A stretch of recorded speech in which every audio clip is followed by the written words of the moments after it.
Squad? Happy Friday. Welcome back to MadMizzy Sports Morning Show, the number one spot for everything sports talk, sports news, sports debate in the morning.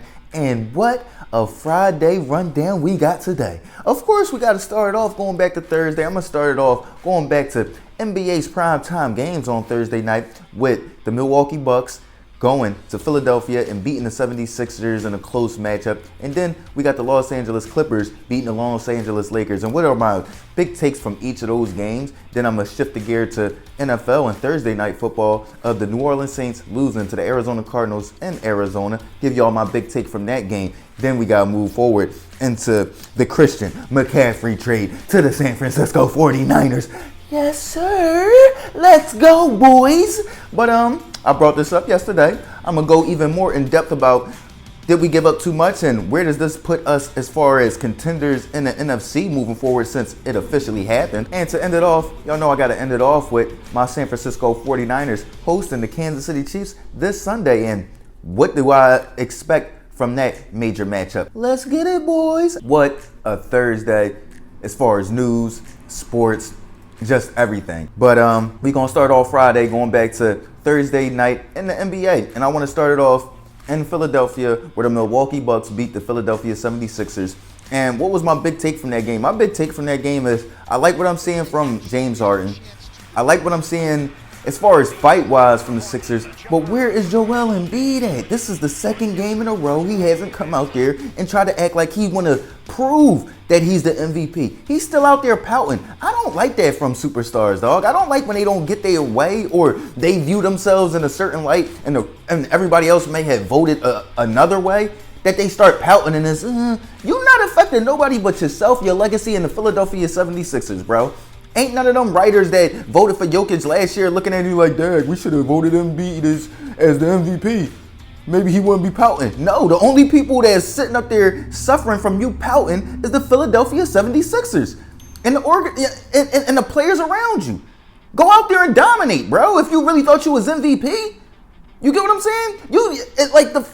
First and foremost, it was close. Hey, man, I'm not with that. You feel what I'm saying? I'm not with the pouting. I'm not with the not coming out and proving on the floor that you are the most valuable player in the league. You're the best NBA player in the game. You got to prove it on the floor. You can't pout your way to the top. So for me, I don't like Embiid's energy so far this year.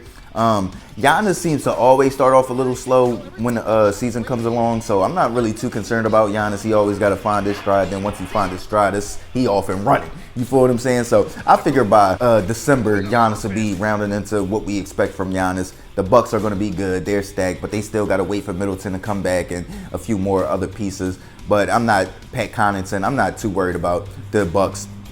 Let's shift gears into Los Angeles and the Clippers versus the Lakers. My take from that game is, oh my goodness, the spread of wealth throughout the Clippers. You had Kawhi with 14. You had Paul George with the game high for the Clippers, 15. Everybody scoring double figures. They look like a problem offensively. And you know, as soon as Paul George and Kawhi Leonard get more integrated into the offense, they're going to take more charge of the scoring and take more of the scoring lead for the team. So I like what I've seen from the Clippers. I like what I've seen from John Wall. Opened up 2 for 2 with his jump shots. His jump shot was broke beforehand. That's something that he had to evolve and something that it seems like he did evolve. So I like what I've seen from John Wall. Like what I've seen from the Clippers. And whoa, the Lakers are just poop butt. And then Anthony Davis went down with another injury. That fall was hard and horrific.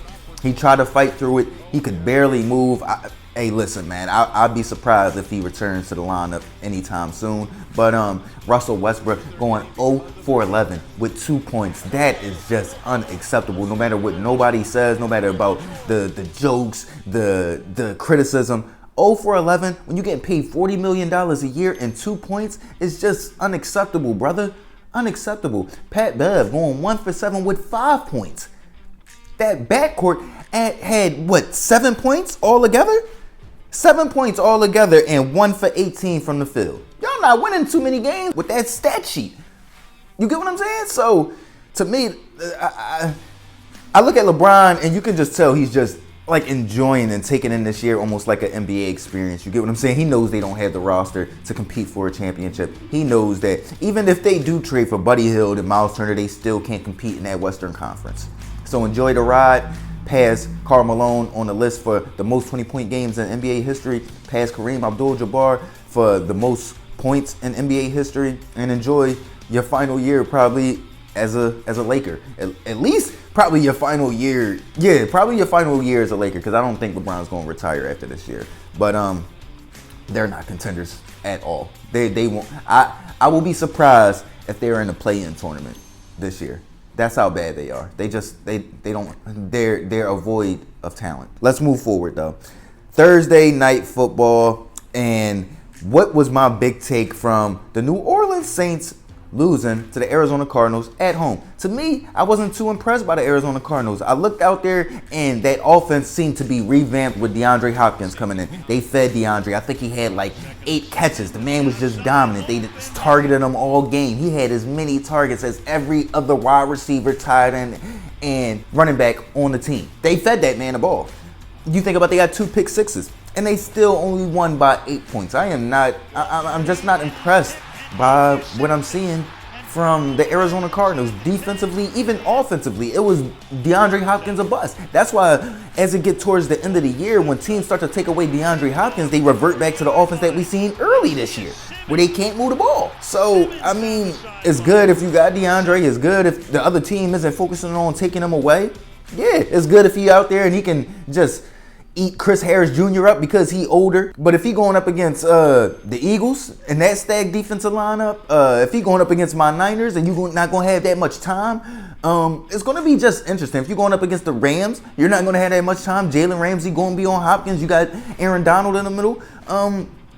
Hey, listen, I wasn't too impressed. DeAndre Hopkins, to me, is the best wide receiver in the league, though. His catch radius is just ridiculous. His hands is just ridiculous, and he makes the game easy for any quarterback he plays for just because of his catch radius. You throw that joint in the vicinity, he's snatching that puck. You feel me? So I like DeAndre. I think he's the best wide receiver in the league, but I wasn't too impressed by that win from the Cardinals. Like I said, I felt like they should have came out there and had a more dominating win. Especially you got 2 pick sixes? Come on, man. Now, finally, the time is here. I came on yesterday and I broke the news to y'all that with the fire sale going on with the Carolina Panthers, that my San Francisco 49ers and the Los Angeles Rams were in the running. They were in the running for Christian McCaffrey. I should have told y'all that we was in the lead. You know why? Because Kyle Shanahan used to babysit Christian McCaffrey back when he was a young boy. When Ed McCaffrey was the wide receiver for the Denver Broncos. When Mike Shanahan, Kyle Shanahan's dad, was the head coach for the Denver Broncos. Yes. I know all that. You feel what I'm saying? I should have told y'all that we was in the lead for this because we got the connections. I should have told y'all because Christian McCaffrey went to Stanford. Stanford is just up the road from San Francisco. I should have told y'all. And I'm telling y'all now, we are the #1 contenders in the NFC right now. Yes, I'm giving my props to the Philadelphia Eagles, the New York Giants, the Dallas Cowboys, damn near the whole NFC East besides the Washington Commanders. You feel what I'm saying? I want to give my props to the Minnesota Vikings. But when you add a running back like Christian McCaffrey to this offense with Deebo Samuel, George Kittle, Brandon Ayuk, Kyle Juszczyk, Trent Williams planning on coming back this week, it's scary how good we could be. I'm focused on this year and what we could do because, of course, it's going to try to put us over the top this year. What we gave up a 2nd, 3rd, and 4th round pick for this year's draft. That's the 2023 draft. And then we gave up a 5th round pick for the 2024 draft. That's next year's draft. To me, that is not too much to give up for Christian McCaffrey. It's draft picks. It's draft capital. We could get back if we decide to move other pieces that we do have the ability to move because we've been developing younger talent. So, to me, I was just making sure we didn't get rid of Gray. We didn't get rid of Gray, our wide receiver Gray, because I think he was building a little continuity with Trey Lance. We didn't get rid of Brandon Ayuk because he's stepping up being our best outside receiver. Of course, not giving up Deebo Samuel. We just paid him. But, yeah, don't give up Nick Bosa. Don't give up Freddie Warner, Talanoa Hufanga. Just don't give up none of the big names. And we didn't give up anybody, just draft capital. And I do not mind that at all. To have Christian McCaffrey in the backfield. Like I said, we are the #1 contenders in the NFC right now. If you ask me, you add that with our defense getting healthy, with Nick Bosa coming back, Eric Armstead coming back, Aziz Al-Shir coming back. Then you got Jimmy Ward coming back. We're not going to get Emmanuel Mosley back, but Jason Verrett should step into the lineup sooner or later. So I told y'all, if we get Christian McCaffrey, he's gonna be like Terrell Davis for us with the creativity of Kyle Shanahan. Then you got Deebo Samuel. Can you imagine what the defenses are gonna have to think about with a Deebo Samuel and Christian McCaffrey in the backfield, and they both can run routes? Oh my goodness! Oh my goodness! It's gonna be scary. It's going to be scary. And then think about next year in this offseason when we get Trey Lance back, and then we can incorporate Trey Lance and his runability and his strong arm with all his talent. Oh my God, Niner faithful. The time has come, baby. The time has come. We are officially back. Because anytime our Niners were separated from the rest of the pack, we had that Roger Craig. We had that Garrison Hurts. We had that Frank Gore. You get what I'm saying? I'm glad we got Christian McCaffrey. I'm glad we beat out the Los Angeles Rams in the sweepstakes to get Christian McCaffrey. Everybody's keep talking about we might kick the tires on DJ Moore. I'm happy with Christian McCaffrey and building from here, man. But if we get DJ Moore, hey, we get DJ Moore.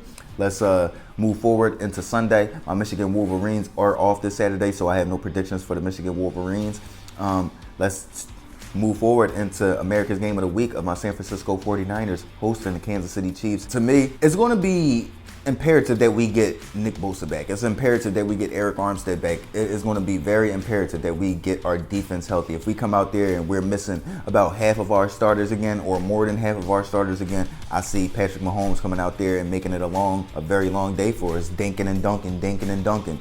But if we can get our pass rushers back, if Jason Verrett can possibly come back this week, then I feel like we'll be able to get the pressure on Patrick Mahomes, have the coverage in the backfield to get him off the field, and I feel like that our offense will do enough. Our offense will do enough. This is a must-win game, in my opinion, for my San Francisco 49ers. It's hard to see the Kansas City Chiefs losing back-to-back games, but they will, because they're coming to Santa Clara to face my San Francisco 49ers, and I think we'll be able to run the ball on them. We'll be able to hit some big plays on that defense, and our defense will get healthy at the right time. I'm thinking they're saying Trent Williams should be back, Nick Bosa should be back, and Eric Armstead should be back, so I feel like those additions should be the difference between us winning and losing against the Kansas City Chiefs. So I'm going to see us pulling out in the close one. I'm going to say 28-27. 28-27 San Francisco 49ers over the Kansas City Chiefs this Sunday. Let me know what y'all think, though. Like, comment, share, subscribe, listen, alert. Y'all know what it is. MizzyWorld Entertainment, MadMizzy Sports. Gang.